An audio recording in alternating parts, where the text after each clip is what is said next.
Assalamualaikum warahmatullahi wabarakatuh. Sahabat Islami, semoga rahmat Allah selalu menyertai kalian. Siapa yang tidak kenal dengan Nabi Khidir? Manusia luar biasa yang mata batinnya menembus masa depan. Sang penjelajah waktu. Seolah bumi pun terlipat untuknya, bisa muncul di mana saja dan kapan saja. Kisahnya dengan Nabi Musa alaihissalam juga sangat masyhur dan sangat kental di telinga. Namun kali ini kita akan mencoba mengenalnya lebih dekat dan membahas beberapa kisah menarik tentangnya yang terjadi pada masa Rasulullah SAW dan generasi sesudahnya. Teristimewa kisahnya dengan Imamuna Asy-Syafi'i.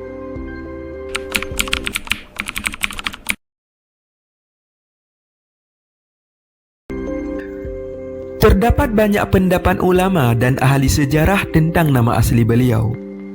Ka'ab al-Ahbar mengatakan namanya adalah Al-Khidir bin Amil. Ibnu Ishaq berpendapat namanya Arbiyah bin Khalqiyah. Ada yang mengatakan Al-Khidir bin Malkan. Ada pula yang mengatakan Balyan bin Malkan.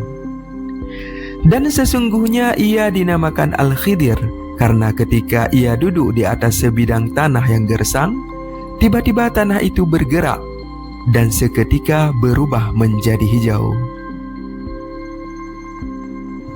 Dinukilkan dari Ibnu Ishaq tentang rahasia di balik panjang umurnya, bahwa ketika Nabi Adam alaihissalam menjelang wafat, beliau memberitahu anak-anaknya bahwa akan terjadi banjir besar dan berwasiat agar jasadnya dibawa ke dalam kapal dan dikuburkan di tempat yang telah beliau tentukan.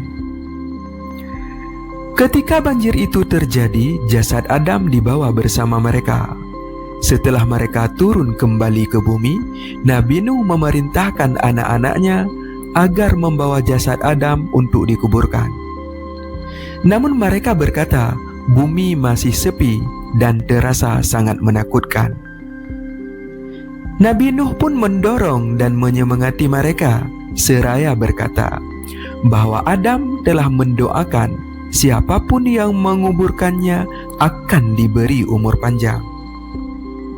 Namun karena takut melakukan perjalanan di bumi, mereka tetap enggan melakukannya. Hingga akhirnya Al-Khidirlah yang menguburkannya. Maka Allah pun menunaikan janjinya, sehingga Al-Khidir hidup panjang umur hingga waktu yang Allah kehendaki.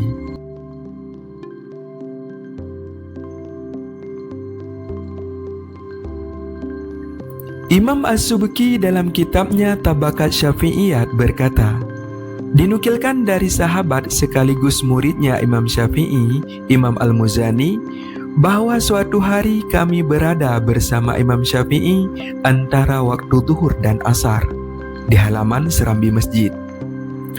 Saat itu Imam Asy-Syafi'i sedang bersandar pada sebuah tiang. Tiba-tiba datanglah seorang syekh yang tua, mengenakan jubah sufi, sorban sufi, kain sufi, dan di tangannya ada sebuah tongkat. Maka Imam Asy-Syafi'i segera berdiri, merapikan pakaiannya, lalu duduk dengan sikap yang sangat sopan.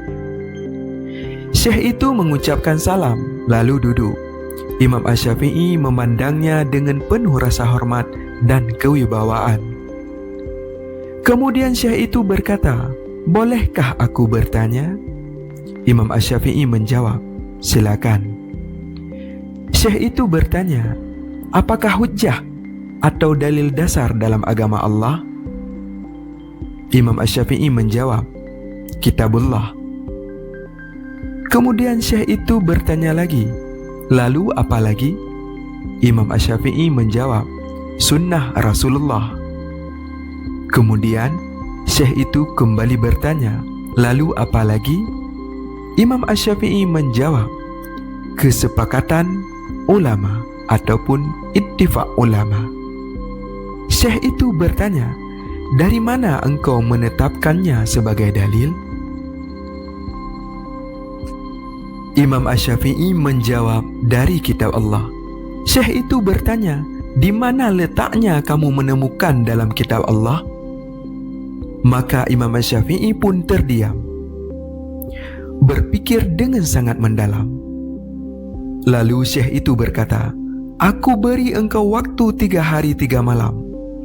Jika engkau datang dengan dalil dari kitab Allah Subhanahu wa ta'ala tentang ijma', maka baiklah. Namun jika tidak, bertobatlah kepada Allah Subhanahu wa ta'ala." Akhirnya wajah Imam Syafi'i pun berubah. Ia lalu pergi dan tidak nampak selama 3 hari 3 malam. Pada hari ketiga, di waktu yang sama antara zuhur dan asar, Imam Syafi'i keluar menemui kami. Wajahnya, kedua tangannya, dan kedua kakinya tampak sedikit bengkak karena kelelahan dan sakit. Ia pun duduk. Tak lama kemudian Syekh itu datang kembali mengucapkan salam, lalu duduk dan berkata, "Apa jawabanmu?" Maka Imam Syafi'i berkata, "Ya, aku berlindung kepada Allah Subhanahu wa ta'ala dari syaitan yang terkutuk, dengan nama Allah yang Maha Pengasih lagi Maha Penyayang." Kemudian ia membaca firman Allah Subhanahu wa ta'ala, "Wa may yushaqiqir rasula min ba'di ma tabayyana lahul huda wa yattabi'u ghaira sabilil mu'minin nuwallihi ma tawalla wa nuslihi jahannam wa sa'at masira." Dan siapa saja menentang Rasul setelah jelas kebenaran baginya dan mengikuti jalan selain jalan orang-orang beriman, kami biarkan ia dalam kesesatan yang dipilihnya, dan kami masukkan ia ke dalam neraka jahanam, dan jahanam itu seburuk-buruk tempat kembali. Imam Syafi'i berkata, Allah Subhanahu wa ta'ala tidak mengancam dengan neraka karena menyelisihi jalan orang-orang beriman, kecuali mengikuti jalan mereka itu adalah hukumnya wajib. Maka Syekh itu berkata, "Engkau adalah orang yang benar."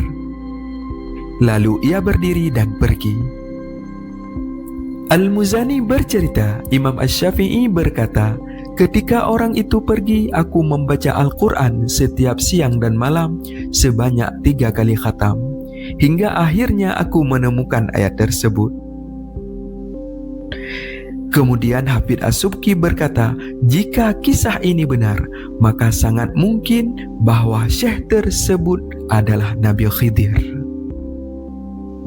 Wallahu a'lam bissawab.